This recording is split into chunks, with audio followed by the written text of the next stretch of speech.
The evening had been unfolding quietly, almost lazily, the way it often did at the end of a long day. The sun had just slipped behind the rooftops, leaving the sky washed in soft streaks of fading gold and deepening blue. My apartment was still, the kind of stillness where every sound felt sharper: the ticking clock on the wall, the hum of the refrigerator, even the faint rustle of leaves outside my window.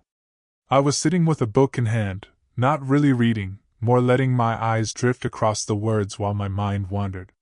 That was when I heard it, a knock at the door. Not loud, not hurried, but firm enough to pull me from my drifting thoughts.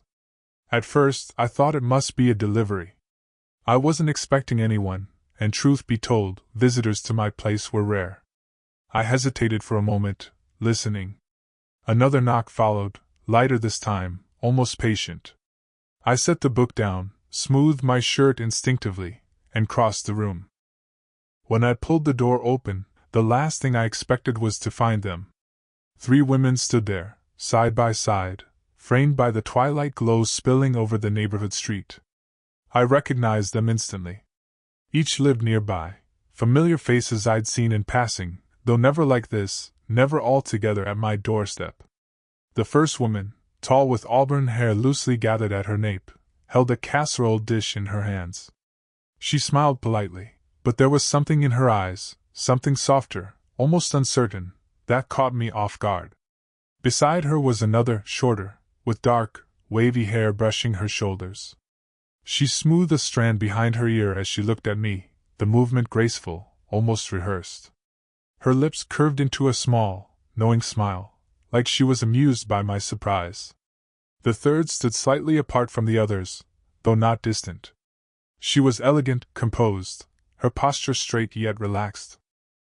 Her eyes met mine steadily, holding my gaze in a way that felt both warm and disarming, as though she was silently asking me to let them in before a word was spoken. For a moment, I could only stand there, caught between curiosity and hesitation. The air seemed thicker somehow, filled with the faint mingling of their perfumes drifting into the hallway. A floral sweetness, a hint of spice, and something subtle, like clean linen warmed by the sun. "Good evening," the auburn-haired woman said finally, her voice even but gentle. She lifted the dish slightly, almost as if to explain their presence. "We thought we might stop by." Her words were simple, but the way the 3 of them stood there, so poised, so unexpectedly present in my quiet world, made the moment feel larger than it was. Like the universe had tilted, just slightly, to make space for something I hadn't been prepared for. I realized then that I'd been gripping the doorframe. Releasing it, I stepped aside, still trying to mask the nervous flutter in my chest. And as they crossed the threshold one by one, the evening no longer felt ordinary at all. The moment I stepped aside, the air inside my apartment seemed to shift. What had been still and solitary now stirred with their presence. They entered carefully, one after the other, as if each crossing of the threshold carried its own unspoken weight. The first to pass me was the auburn-haired woman with the casserole dish. She gave me a small, almost grateful smile, and as she brushed by, her sleeve grazed against my arm. It wasn't deliberate, I told myself, but the faint warmth of the contact lingered longer than it should have. She carried the dish into the kitchen without asking, her movements unhurried, as though she already belonged in this space. The second followed, the one with wavy dark hair and that amused smile that hadn't left her lips since I opened the door. As she stepped inside, she tilted her head slightly, her eyes catching mine in a way that made my chest feel tighter. "I hope we're not intruding," she said lightly, though her tone carried the ease of someone who already knew the answer. Her perfume, something warm and faintly sweet, slipped into the room with her, wrapping around me as if she'd brought a piece of herself to leave behind. Then came the third, the composed one. She paused at the doorway, just for a moment, her gaze sweeping the room as though taking measure of it. When her eyes returned to mine, they softened. She didn't smile at first, but the calm steadiness in her look was more intimate than any smile could have been. As she stepped past, her hand rested briefly on my arm, light, deliberate, grounding. It was a simple touch, but it sent a quiet pulse through me, as though she was reminding me to breathe. Their footsteps filled the living room with gentle rhythm, the soft click of heels against the hardwood floor, the faint rustle of fabric as they settled. Laughter, low and easy, rippled between them as they began to rearrange the room in small, unspoken ways. One adjusted the lamp near the couch, another folded her cardigan neatly over the armrest, and the third placed the casserole on the coffee table as though she were setting an offering between us all. For a space that had always felt so solitary, their presence changed everything. The room seemed warmer, fuller. My couch, usually a place where I slouched alone with books or half-finished thoughts, was suddenly alive with quiet conversation and the subtle dance of body language.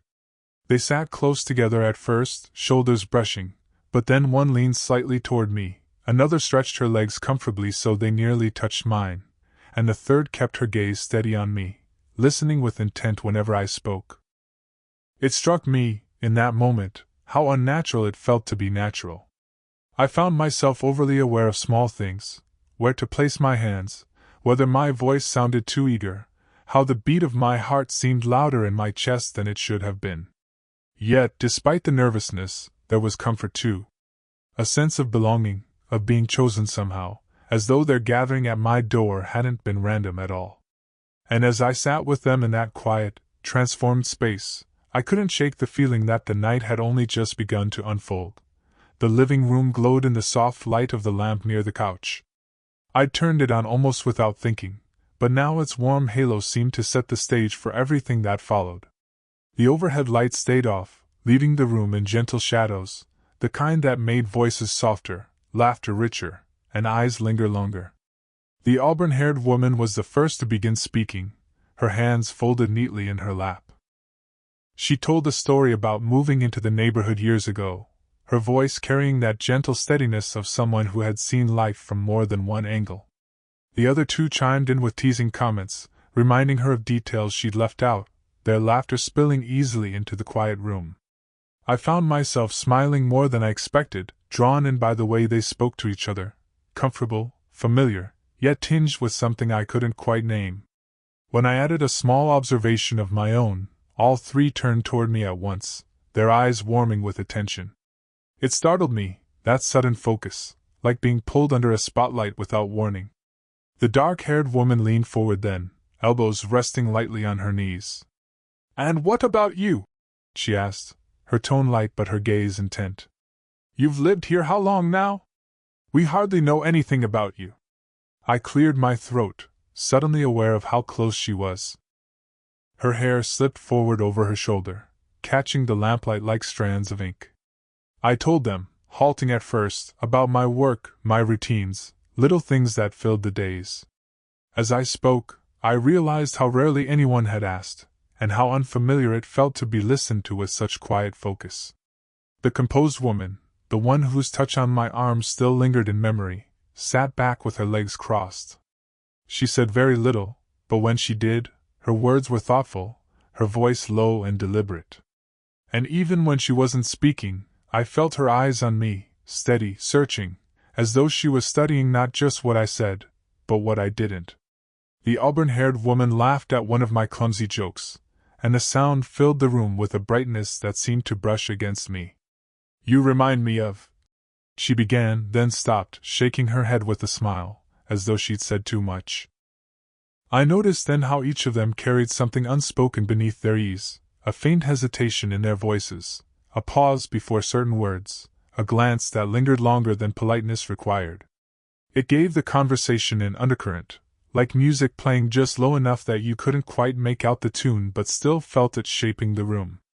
And as their stories unfolded, small victories, regrets, laughter over trivial neighborhood dramas, I realized that the lamplight wasn't just softening the space. It was softening us. The boundaries between strangers, acquaintances, and something else entirely had begun to blur. By the time I caught myself leaning in, elbows on my knees to hear them better, it no longer felt like they were visitors in my home. It felt like the four of us had always belonged in that room, sharing the kind of stories that only surface when the world outside grows quiet and the night stretches open before you. It happened so quietly, so naturally, that at first I didn't even notice.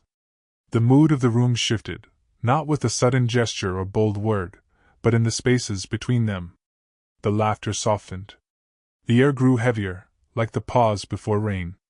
And the four of us, gathered so casually in my living room, seemed to draw closer without ever meaning to. The dark-haired woman leaned toward me first. Her voice had dropped lower, the kind of tone meant for me alone, though the others could hear. "Do you ever get lonely here?" she asked, her lips curving into the faintest smile as if she already suspected the answer. She bent slightly closer as she spoke, her shoulder almost brushing mine. Her breath carried the warmth of tea and something faintly sweet, and it tickled the edge of my ear in a way that made me shiver. I swallowed, unprepared for the intimacy of the question, or the way it seemed to hang in the air long after she'd asked it. Before I could answer, the auburn-haired woman reached for the throw blanket draped across the back of the couch. She tugged it gently into place, spreading it over her lap, and in the process, her hand brushed against my knee.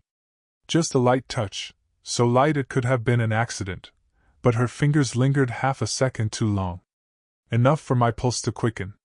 Enough for me to feel the deliberate softness in it. The third woman, the one who had been quieter, only watched. She hadn't moved from her poised seat, hadn't said a word in several minutes, but her silence was not distance. If anything, it was the opposite. Her eyes locked onto mine, calm and steady, holding me still even as everything else in me shifted. There was something searching in her gaze, something that pressed deeper than the playful banter of the others. I felt exposed under it, though not in a way that made me want to turn away. The conversation stumbled along, though none of us seemed to care much about the words anymore. Each gesture, each small contact, carried more meaning than the sentences themselves. A hand brushing against the wrist, a laugh that left one of them leaning too close, a shared glance that lasted just 1 second too long. I tried to steady my breathing, to remind myself that they were my neighbors, that this was just an evening of company, nothing more. But even as I told myself that, I could feel the truth pressing in. The night was no longer about small talk and shared stories. Something unspoken was blooming in the quiet spaces between us. And though no one dared name it, we all felt it, the silent pull, the undeniable current drawing us closer. The air itself seemed to hum with it, with the possibility of crossing a line none of us had imagined when they first knocked on my door. The laughter had slowed to a trickle, like the last ripples fading across water. What replaced it was quieter, more deliberate. The four of us sat in the same room, yet it felt as if the walls had shifted closer, drawing us inward, tightening the space until nothing beyond the circle of lamplight mattered. It was the auburn-haired woman who broke the silence first. She rested her hands lightly on her knees, eyes lowered, her voice barely above a whisper. "You know," she said, "I can't remember the last time I laughed like that. It's strange how easy it feels, being here." Her words wavered on the edge of confession, as though she hadn't planned to speak them aloud. The others grew still. The dark-haired woman reached out, placing her hand gently on the auburn-haired woman's arm. "You've been carrying too much again," she murmured, half teasing, half concerned. Then her eyes flicked toward me, a softness there I hadn't noticed before. "We all do." I shifted, my throat tight. Their honesty caught me off guard, yet something in the vulnerability drew me in. The quiet woman, the composed one, sat straighter, her gaze on me now. "Loneliness is heavier than people think," she said slowly, each word deliberate. "Most of us don't talk about it. But it lingers." Her eyes didn't waver. I felt as though she was speaking directly into me, stripping away whatever polite defenses I might have had. My chest tightened, not from discomfort, but from recognition. She was right. I knew the weight she spoke of, the silence that pressed against you at night when the world seemed far away. Without thinking, I admitted softly, "I feel it too. More than I'd like to." My voice sounded unfamiliar, stripped of the usual casual ease I carried in conversation. For a moment I wondered if I'd said too much, revealed too much. But instead of judgment, there was only warmth in their responses. The auburn-haired woman placed her hand on my shoulder, a gentle, lingering touch that steadied me. "Then maybe tonight," she said with a quiet smile. None of us have to feel that way. Her words settled over the room like a blanket. The dark-haired woman shifted closer, her knee brushing mine lightly, her gaze softening. It's rare, she said, almost to herself, to feel seen without having to explain everything. That's what this feels like. Her fingers, resting loosely on the couch, stretched just enough to graze the back of my hand. The contact was feather-light, but it carried an intimacy that made my pulse jump. I glanced at her, then at the composed woman across from me. She didn't move, but the look in her eyes, steady, searching, felt like its own kind of touch, one that reached deeper than skin. In that moment, I understood that what we were sharing wasn't simply conversation. It was trust. Fragile, precious, and quietly terrifying. A kind of unspoken bond forming in the hush of the lamplight, as if the night had opened a door that none of us had realized we'd been waiting to step through. And for the first time in a long while, I didn't feel alone. The room had fallen into that kind of silence where every small sound seemed amplified, the faint hum of the refrigerator in the kitchen, the distant creak of a tree branch brushing the window outside, the steady rhythm of our breathing. It wasn't an empty silence, though. It was thick, charged, like the pause between a question and the answer you already know but hesitate to speak aloud. We were sitting closer now, though I couldn't recall the exact moment it happened. The auburn-haired woman had shifted so that her knee brushed mine, the warmth of her presence steady and reassuring. The dark-haired woman sat angled toward me, her elbow resting casually on the back of the couch, but her hand had found its way to my wrist. Her touch was feather-light, almost absent-minded, but it anchored me. And then there was the composed one, seated just across, her posture still elegant, though she had leaned in ever so slightly. Her eyes never left mine, calm yet intense, as though she were peeling back layers I didn't even realize I had. None of us spoke. Words suddenly felt unnecessary, maybe even inadequate. Everything important was already being said in the unspoken language of touch, of breath, of closeness. The dark-haired woman traced her thumb gently over the inside of my wrist. Such a simple gesture, but it sent a shiver up my arm and tightened the air in my chest. She didn't look down at what she was doing. Her gaze stayed on me, watching, searching for some sign of whether she was crossing a line. But I didn't pull away. I couldn't. The quiet intimacy of it was too grounding, too undeniable. The auburn-haired woman leaned a little closer, adjusting the blanket over her lap as though it were just a practical movement. But when her hand brushed against my thigh this time, it lingered, not accidentally, but with a quiet deliberation. Her fingers pressed lightly, a silent reassurance that steadied me as much as it unsettled me. And then the composed woman moved. She reached across, her hand gentle as it brushed a stray strand of hair from my forehead. The pads of her fingers grazed my temple, slow and deliberate, before pulling away. The gesture was tender, almost maternal in its softness, yet filled with something deeper, a recognition, a claiming, a wordless "I see you." I exhaled slowly, realizing I had been holding my breath. For a moment, I thought someone might speak, might break the tension with some explanation, but no one did. The silence stretched, humming with everything we were all too careful to say aloud. There was no need for confessions, no declarations of intent. We understood each other in that moment, perfectly. It wasn't about impulse. It wasn't about curiosity. It was about being seen, wanted, chosen, not as an idea, but as a person. The unspoken truth hung between us, fragile and powerful all at once. And as I sat there surrounded by their nearness, their quiet touches, and their steady gazes, I knew something fundamental had shifted. The night had crossed into a place none of us had anticipated, and yet none of us wanted to turn back from. Time passed in a way I couldn't measure. The clock on the wall ticked softly, but its rhythm felt distant, irrelevant, as if the night had slipped into a space where hours didn't quite exist. What mattered was the closeness, the warmth that had bloomed between us, fragile but undeniable. Eventually, though, the silence was broken. The auburn-haired woman shifted first, drawing the blanket tighter around her shoulders. "We should let you rest," she said gently, though her tone carried a note of reluctance. Her eyes flicked to the door, then back to me, as though she were weighing whether leaving was the right choice at all. The dark-haired woman laughed softly, shaking her head. "You make it sound like we've worn out our welcome," she teased, though her hand was still resting lightly against mine. Her thumb gave the smallest squeeze before she slowly pulled away, the absence of her touch sharp in its own way.